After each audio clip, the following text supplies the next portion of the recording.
peux être autosuffisant en grande partie. Tu peux pas être totalement autosuffisant, c'est pas possible. Je ne produis pas ma farine. Ça me prendrait des champs de céréales, ça me prendrait de la machinerie, c'est pas possible. Oui, c'est possible, mais je veux dire, dans ce cas-là, c'est aussi des investissements. Donc, tu manges plus de pain, mais tu fais comment?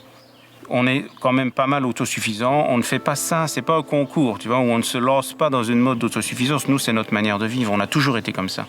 Mais on ne s'est jamais dit, oh, on est autosuffisant, ou on est ceci, ou on est cela. Tu sais. Nous, on fait notre bouffe, on s'occupe de notre viande, de nos légumes, etc. au maximum.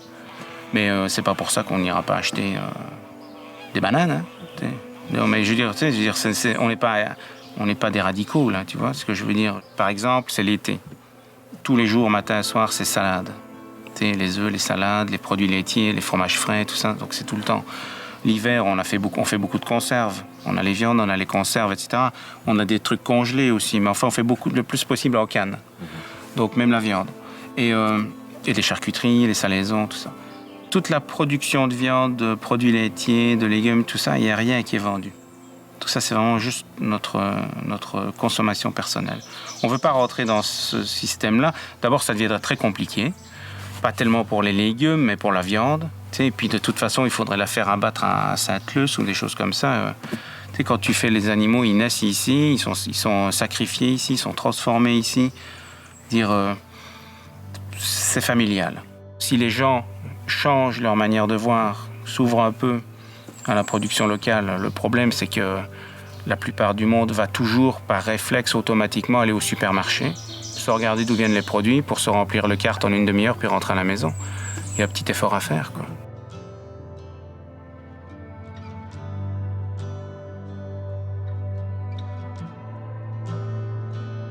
Produire la santé ensemble, c'est né d'une idée à la base, c'est du secteur de la santé puis de l'agriculture réunis ensemble qui se sont dit on va aller voir qu'est-ce que les gens ont envie de faire en termes d'agriculture puis d'autosuffisance alimentaire. Puis quand on parle de santé, à produire la santé ensemble, on parle pas juste de l'absence de maladie, on parle de la capacité physique, psychique et sociale d'agir, d'avoir un rôle dans sa communauté. Donc, autant le producteur agricole qui veut être reconnu, on va acheter ses produits, autant le citoyen qui est leader dans des projets communautaires veut être reconnu. Donc, la santé, c'est de pouvoir agir, d'avoir un rôle. Et puis, on pense qu'à travers l'autosuffisance alimentaire, c'est un super beau terrain de jeu pour ça.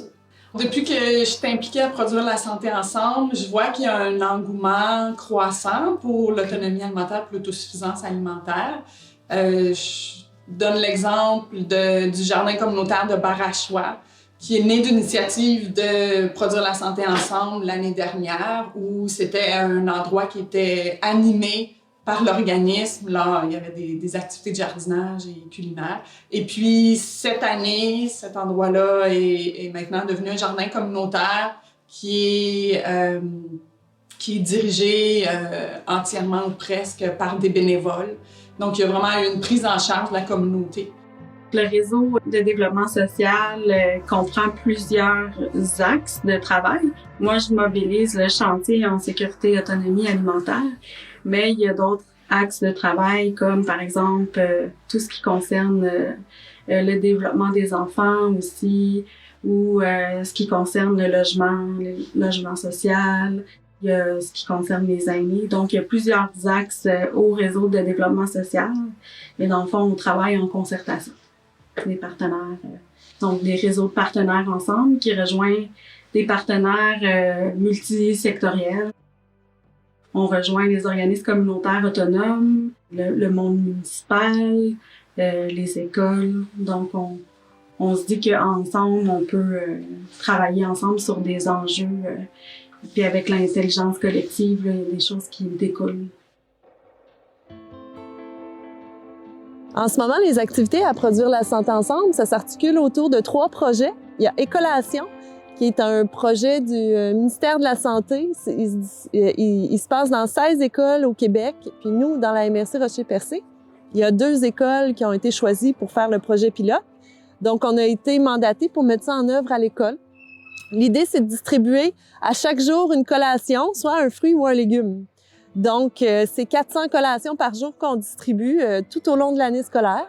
Puis, évidemment, avec notre mission d'autonomie alimentaire, quand c'est possible de faire des liens avec les producteurs locaux, c'est vraiment ce qu'on préconise. Quand on est arrivé avec les tomates cerises de la ferme Cajot, ça a été complètement fou, autant pour l'équipe école que pour les enfants, de goûter ces tomates-là, locales, sucrées. Ça a été vraiment une belle expérience. Puis on espère pouvoir de plus en plus intégrer des produits locaux à nos collations. Il y a aussi un volet nourricier où là, on est en accompagnement de projets de jardins communautaires ou autres pour accompagner les citoyens ou les solutions collectives, les groupes de citoyens. Et cet accompagnement-là, c'est surtout de l'accompagnement technique, donc du service conseil sur comment produire des aliments, l'agriculture, tout ça.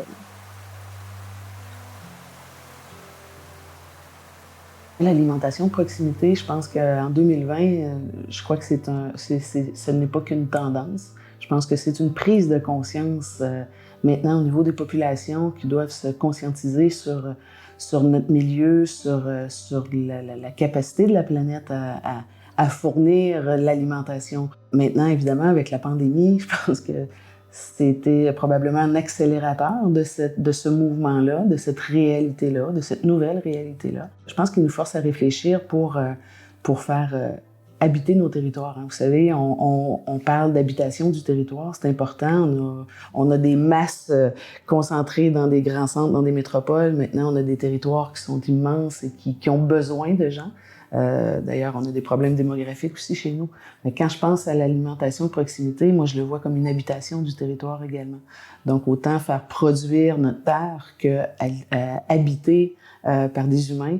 Je pense que c'est un tout qu'on doit jumeler pour, évidemment, arriver à des solutions qui sont proches de chez nous, avec des aliments, évidemment, beaucoup plus sains, beaucoup plus adaptés à notre milieu. Alors, nous, chez nous, c'est sûr que présentement, on a un projet d'alimentation de proximité qu'on veut jumeler avec l'éducation. Donc, depuis automne 2018 que ce projet est en gestation dans notre tête, au fait, ici, avec l'équipe municipale, mais aussi avec plusieurs partenaires. Et ce que je suis capable de voir, c'est l'intérêt aussi dans le milieu, c'est-à-dire de redémarrer l'école d'agriculture de Val-d'Espoir, qui historiquement était une des premières écoles d'agriculture au Québec. Qui a été, je pense, très renommée, qui offrait même une formation de 2 ans à l'époque, donc qui a été fermée début des années 60. Probablement plus un contexte politique que agricole à l'époque, c'est-à-dire qu'on a voulu ramener plus près des grands centres cette formation-là. Donc ça s'est joué vraiment politiquement à l'époque. Je participe avec la mairesse Cathy Poirier à l'école d'agriculture à Val-d'Espoir. L'avenir est un peu plus rose pour petits villages qui ont des bonnes possibilités de croissance au niveau de l'agriculture. Une certaine agriculture. On peut faire pousser des choses qui va combler une partie de la suffisance alimentaire. On a déjà une liste de noms de propriétaires dont j'en fais partie pour passer 10 acres, 15 acres à chaque étudiant pour ça va être son laboratoire à lui pendant les années qu'il va être ici. Alors évidemment, quand je parle des citoyens de Val-d'Espoir, quand on a fait notre première rencontre, les gens ont levé la main en disant « on a des terres, on veut les prêter, on veut les rendre disponibles ». Bon, là, on n'est pas dans la technicalité à savoir est-ce qu'il y aura des locations, quoi que ce soit, mais déjà les mains se levaient en disant « on a les terres, puis on veut qu'ils servent à quelque chose, on veut les voir vivantes, nos terres ». C'est très important pour nous d'être aussi complémentaires à ce qui se fait dans le Québec. Donc nous, on voulait vraiment aussi aller vers l'innovation, on va aller vers l'avant, on va aller vers qu'est-ce qui est le plus tendance. Donc, adapté à notre climat, qu'on se cache pas, est loin d'être tropical, mais on veut vraiment faire quelque chose d'innovant. Comment on peut nourrir notre monde à l'année. Mais on veut aussi offrir cette formation-là pour comment on peut l'adapter à d'autres climats de ce genre aussi. Comment les étudiants qui vont aller dans cette école-là vont être en mesure de développer un territoire X, qu'il soit ici, qu'il soit ailleurs, selon les sols, selon le climat, selon la température, selon la durée de l'été. Ce qu'on souhaite, ce que je souhaite, c'est quand les gens vont sortir de cette formation pour qu'on soit habité ici, rester ici. Évidemment, c'est le premier souhait. Mais le deuxième souhait, c'est qu'ils soient capables de repartir dans un milieu et avec la condition dans laquelle ils habitent, être capables ou être en mesure de développer pour fournir localement une alimentation à l'année le plus possible. Pour se détacher des dépendances qu'on a sur le transport planétaire, Je dirais pas que c'est bien, je dirais pas que la pandémie est une bonne chose, loin de là. Mais ce que je cherchais à dire, c'est que ça nous a quand même amené à une réflexion supplémentaire.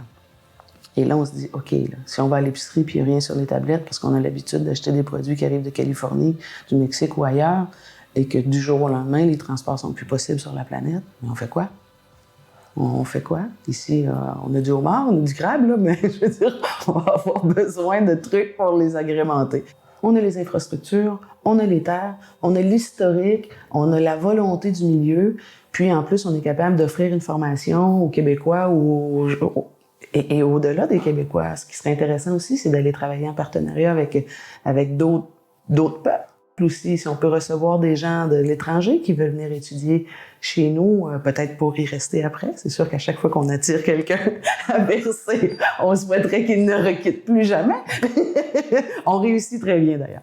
C'est l'école innovante de Val-d'Espoir. Donc, quand je vous dis on parle permaculture, mais ce qui est important aussi, c'est que ce soit un lieu qui soit en mode veille, au fait. Moi, ce qu'on souhaite, c'est que ce lieu-là soit toujours à l'affût des nouvelles tendances. Donc, je veux qu'on soit vraiment toujours avant-gardiste, qu'on regarde vers l'avant, des nouvelles tendances planétaires. Je pense que collectivement, on a toujours intérêt à aller voir qu'est-ce qui se fait ailleurs. Hein? On n'a pas la science infuse, puis on n'a pas l'exclusivité du savoir.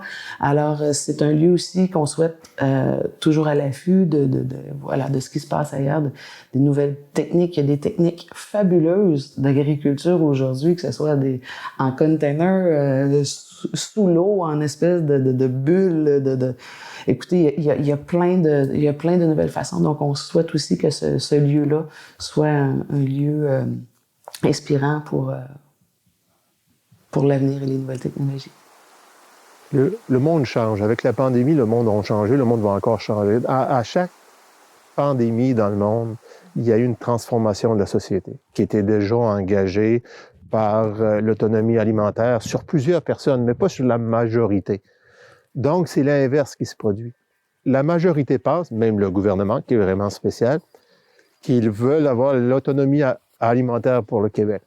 Ça vient changer complètement la donne au niveau des petits villages comme Val-d'Espoir, puis comme partout en Gaspésie, qui ont des terres qui sont potables, sans engrais chimiques, sont capables de produire des choses de qualité, mais sur une courte période. On peut aller jusqu'à supposer qu'un enfant, à cette heure, il pense que le poulet, là, il vient de CGA, puis les carottes, ça pousse sur CGA. Lui, il n'y a pas de demande sur un enfant. Probablement qu'il va te répondre que la carotte pousse dans la terre, mais quand même, pour lui, là, la carotte, tu vas la chercher CGA. Le poulet, tu vas le chercher CGA. Tu vas pas le sumer en arrière de ta maison, là. La réalité, c'est ça que tu désires, puis c'est ça que tu veux. La seule façon de prédire l'avenir, c'est de l'inventer. Fait que si tu penses que tu es capable, en partie, ce que tu aimes manger, autonomie alimentaire, de le faire pousser chez toi ou de l'acheter de ton voisin, puis si on est capable de faire un réseau de distribution qui fait en sorte que une personne ou deux personnes dans la communauté vivent de ça, bien, je pense qu'on a réussi. L'alimentation industrielle va te dire, ben non, tu n'es pas capable de faire ça. Si tu fais ça, ben, tu n'aurais pas de temps pour aller consommer ailleurs. Ben non, tu n'aurais pas le temps de profiter de la vie. Mais c'est quoi la vie, profiter de la vie? C'est être pris dans le trafic, puis gagner de l'argent pour pouvoir plus consommer. Tout est relatif, hein?